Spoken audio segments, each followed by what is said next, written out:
সেই সহনশীলতার জায়গা থেকেই আগামী জাতীয় সংসদ নির্বাচনে এই এলাকার জনগণ যাদেরকে গ্রহণ করবে, যে দলকে গ্রহণ করবে, যে ব্যক্তিকে গ্রহণ করবে, আমরা সেই ব্যক্তির পক্ষে ভূমিকা রাখার জন্য প্রস্তুত রয়েছি।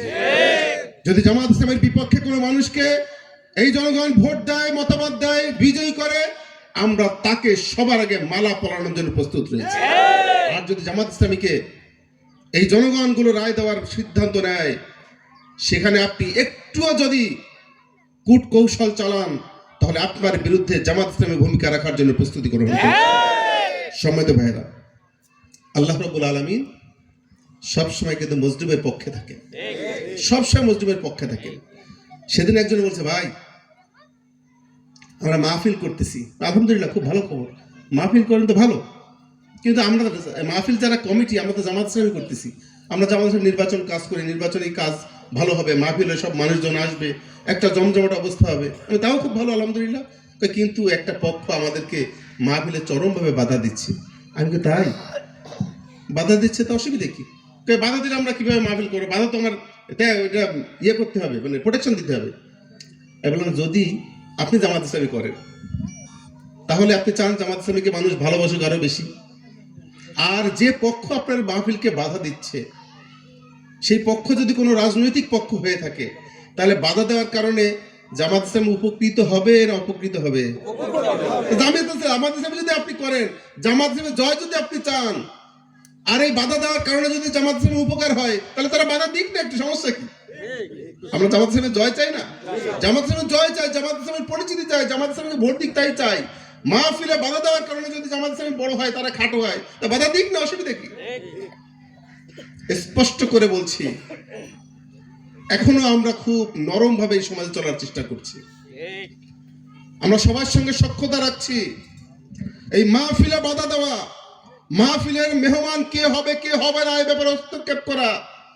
এক মাহফিলের প্রধান অতিথি করেছে আমাকে, সেখানে কিছু মানুষ ওই নাম শুনে সহযোগিতা করাই বাদ দিয়ে দিয়েছে, চেষ্টা করেছে মাহফিল বন্ধ করা, বন্ধ করতে পারেনি। সেই সচেতন জনগণ আরো স্বতঃস্ফূর্ত ভাবে মাহফিল করেছে, আমাকে বলছে, রাত ভাই আপনাকে মেহমান করেছি, এজন্য অনেক বড় সহযোগিতা যারা করতো ইতিপূর্বে, তারা 1 টাকাও সহযোগিতা করেনি। আলহামদুলিল্লাহ, অন্য বছরে ঘাটতি থাকলো, এবার 60,000 টাকা উদ্বৃত্ত। আল্লাহ শুকরিয়া করবো না? আজকে এই হচ্ছে বাধা দেওয়ার ফল। মাহফিলে বাধা দিত ফ্যাসিস্ট সরকার, আমরা জানি। মাহফিলে প্রেসক্রিপশন পাঠাতো ফ্যাসিস্ট সরকার।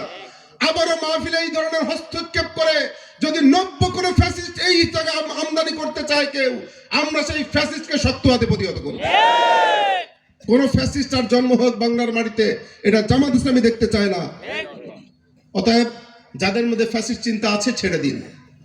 আমরা উন্নয়নে বাংলাদেশ দেখতে চাই, আমরা ন্যায় এবং ইনসাফের বাংলাদেশ দেখতে চাই, আমরা কল্যাণ রাষ্ট্র গঠন করতে চাই, আমরা কারো শত্রু হতে চাই না, সবাইকে সাথে নিয়েই আমরা আগামীর বাংলাদেশ গড়তে চাই।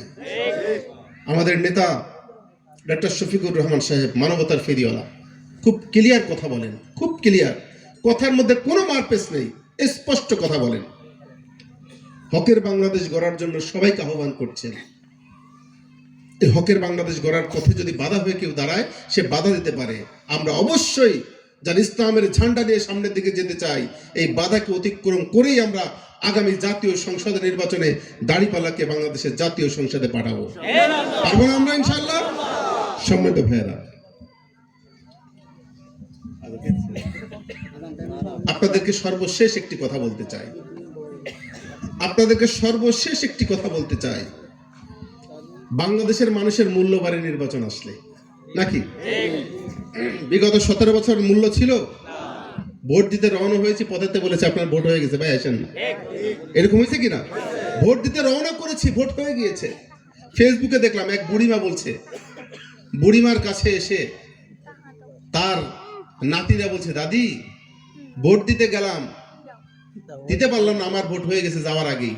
আরো বললো, তোর দাদা সে এসে ভোটটা তার দিয়ে গেছে, তোর দাদাও ভোট দিয়ে গেছে। তা দাদির বলছে, দাদি দাদা এসে ভোট দিয়ে গেছে। দাদি তো শুনে অবাক, বলো কি? আরে কপাল আমার, তোর দাদা 10 বছর আগে মারা গেছে, কতদিন তারা দেখি না, আজকে এসে ভোট দিয়ে গেল, একটা বার আমাকে দেখে গেল না। এটা হচ্ছে বাংলাদেশের ভোটের কালচার হয়েছে। ভোটের কালচার হয়েছে, যখন ইচ্ছা হয়েছে ভোটে যেতে দিয়েছে, সামনে ভোট দিতে হবে, যখন ইচ্ছা হয়নি ভোট দিতে বাধা দিয়েছে। মৃত মানুষের ভোট হয়ে গিয়েছে। এই ভোট খাওয়া মানুষগুলো একেবারে অনেক আগ্রহ নিয়ে বসে আছে কখন একটা ভোট দিবে, তাই না? যুব সমাজ বাংলাদেশে 33% ভোট দিতে পারেনি। যে ভোটার হয়েছে তার মধ্যে 33% ভোটার, যে 33% ভোটেই বাংলাদেশে ইতিপূর্বে সরকার গঠিত হয়েছে। অথচ সেই 33% যুবক ভোট দিতে পারেনি। মরা আসে কুড়ো খায়, জানেন আমাদের গ্রামের ভাষা। যদি কেউ ভুমা খাওয়া দেয়, কয় দেখ মরা আসে কুড়ো খাইছে। মরা হাঁস তো খাইতে পারেন, এমনি বলে। তাহলে আজকে ভোট খরা মরা হাঁসগুলো এই সমাজের, আমরা যারা ভোট দিতে পারি না 15 বছর, একটা ভোট আসছে আগামী 2026 সালের, সেই ভোট প্রদান করার জন্য উদ্গ্রীব হয়ে আছে আমরা বাংলাদেশের মানুষ, এই সমাজের মানুষ। এই ভোটকে আমানত হিসেবে গ্রহণ করে সঠিক জায়গায় আমরা প্রয়োগ করবো ইনশাআল্লাহ। শুধু নিজে নয়, সমাজের সব মানুষকে সতর্ক করব, আত্মীয় স্বজনদেরকে সতর্ক করব, মা বোনদেরকে সতর্ক করব, রাজনৈতিক বন্ধুদেরকে সতর্ক করব, এলাকাবাসীকে সতর্ক করব। আপনার একটা ভোট দ্বারাই কিন্তু এই সমাজ পরিবর্তন হয়ে যেতে পারে।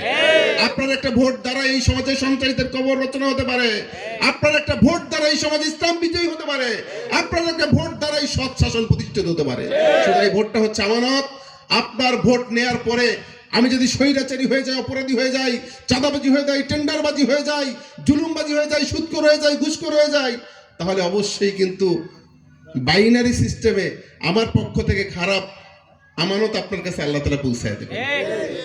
আর যদি আমার ভোট নেয়ার পরে কেউ দায়িত্বশীল হয়ে যায়, ভালো আচরণ করে, ন্যায়ের পক্ষে থাকে, হকের কথাগুলো বলে, অবশ্যই বাইনারি সিস্টেমে আমার আল্লাহর পক্ষ থেকে এই ভালো কাজের অংশ আপনার কাছে চলে যাবে। এই কথাগুলি মানুষদেরকে বলা দরকার আছে কি নেই? এই সমাজের মানুষদেরকে আগামী জাতীয় সংসদ নির্বাচনে দাঁড়িপাল্লার পক্ষে ভোট নেওয়ার জন্য যতটুকু ভূমিকা পালন করার করবেন আপনারা, ইনশাআল্লাহ করবেন, একটু দেখতে চাই।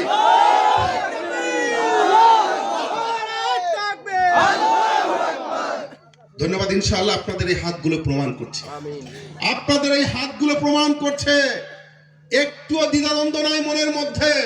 ইনশাআল্লাহ আল্লাহ রাব্বুল আলামিন যদি 2026 সালের ফেব্রুয়ারি মাস পর্যন্ত আমাদেরকে বাঁচিয়ে রাখেন, ইনশাআল্লাহ আগামী জাতীয় সংসদ নির্বাচনে বাগেরহাট থেকে দাঁড়িপাল্লার প্রতীকের প্রার্থীকে জাতীয় সংসদে আমরা দেখতে পাবো ইনশাআল্লাহ। আল্লাহ রাব্বুল আলামিন আমাদেরকে কবুল করুন, আমাদেরকে ঐক্যবদ্ধভাবে আগামী দিনের সমাজে ভূমিকা পালন করার তৌফিক দান করুক। আমিন। আল্লাহ হাফেজ। বাংলাদেশ জিন্দাবাদ। বাংলাদেশ জামাত ইসলামী জিন্দাবাদ।